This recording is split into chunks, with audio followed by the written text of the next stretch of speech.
Lance Stroll finally made it. He finally beaten Fernando Alonso in qualifying and managed to secure P3 in a hectic Q3 in Interlagos. Those slippery conditions clearly favored him because he's usually pretty good under the rain. But let's find out how exactly he managed to outperform Fernando, and did he actually solve some mistakes that were slowing him down previously.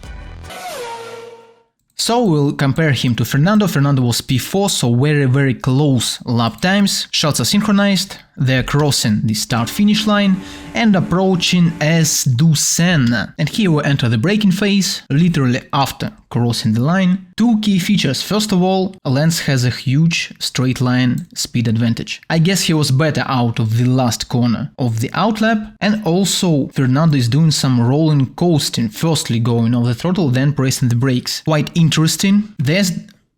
As do Senna itself is quite a hard corner, especially in those slippery conditions, because you have to kinda hack the corner and make a very late apex. And we see Lance being earlier off the brakes, having a higher speed going into the corner, also cutting the apex a bit more aggressively than Fernando. But Fernando's car is a bit more rotated towards the left side, so they'll have some different lines.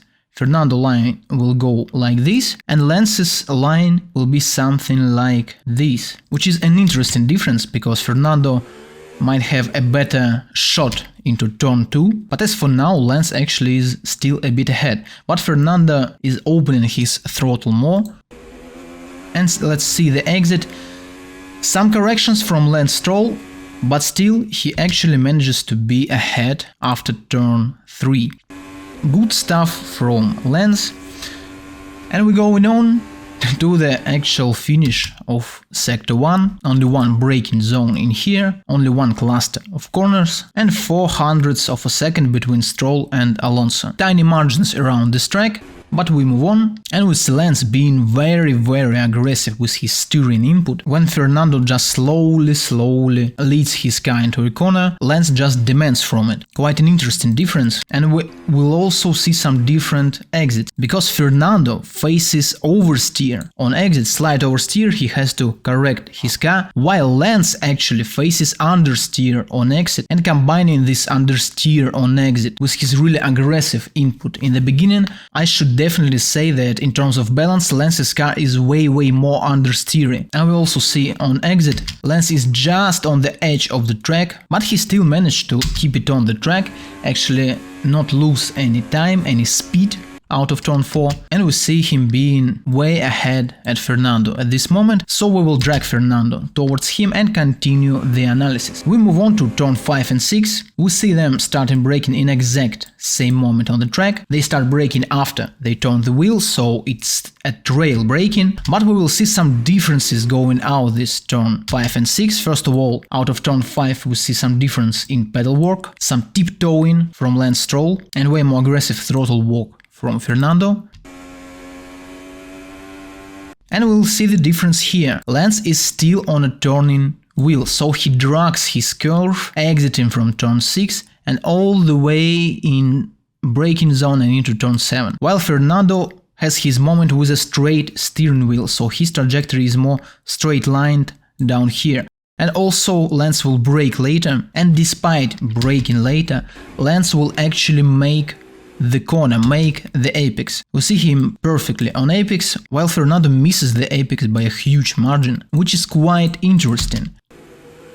So good stuff from Stroll. Fernando will have to have a different line throughout this corner. He is near the border of the track, which is not optimal racing line, but still the line down this corner is quite a V-shape, with a first early apex and trying to have a second apex down the road. So yes, this V-shape type of trajectory. So not a huge deal for Fernando, but he will have, of course, to slow a little bit more in the top of the V-shaped trajectory. And going off the corner, we face a braking zone for turn 10, a huge difference in braking points. Once again, Lance will brake later, so the tendency of trying to win at the entry of the corner is still with Lance Stroll, with his driving style, but as we remember in Qatar it cost him some huge losses. In the exits of the corner, in São Paulo and in those slippery conditions, it actually works. By the way, talking about conditions, according to Charles Leclerc, conditions were really strange because we do not see any raindrops. I looked for track temperatures, for air temperatures and for humidity,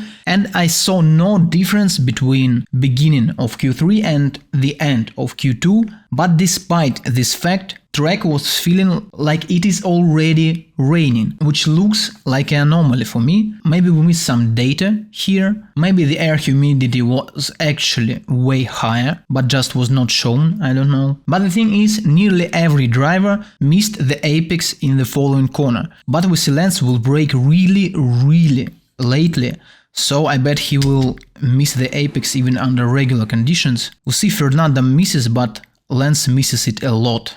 On Fernando's cam, Lance is somewhere at around here, which will mess up Lance's exit quite a bit, so the same pattern we see a huge difference in the exit speed, the same pattern as we previously mentioned in Qatar. Lance is sometimes too aggressive entering the corner, which costs him a lot on exits. So despite some corrections from Fernando, he actually has a better exit out of this corner and eats up everything that he lost previously on that sector, but still Lance Stroll manages to be faster than him by 0.05 of a second on a sector 2. They are at exact same points on the track as for now, so everything was won in turn 4 actually. And we see at this time Lance Stroll is lifting coasting, going off the throttle before pushing the brakes. It may actually be caused by this Red Bull, which may distract him. But despite this fact, he actually messed his corner a little bit. We see again aggressive inputs from Lance Stroll going into the corner. He misses the apex slightly and he completely messes the exit of the corner. We see he is not too wide, he loses a lot in terms of kilometers per hour. So slight mistake entering the corner results in a huge loss on the exit of the corner. But despite some bad exit, we would actually see Lance Stroll having higher speed towards the start-finish line. So I bet he had a way more straight line focus car setup, which actually speaks in his favor, because he still manages to be faster in sector 2. If we look at Lance Stroll camera, we might see Fernando at the very end of the straight, so he was going after Fernando, and the conditions of the track was slightly but worse for him. But Fernando only won the last sector, not by a huge amount, surprisingly, and some good stuff for Lance Stroll. But looking at his performance, I cannot actually conclude that Stroll changed his driving style, driving approach. He still tries to win everything entering the corner, which was his main problem throughout the whole year.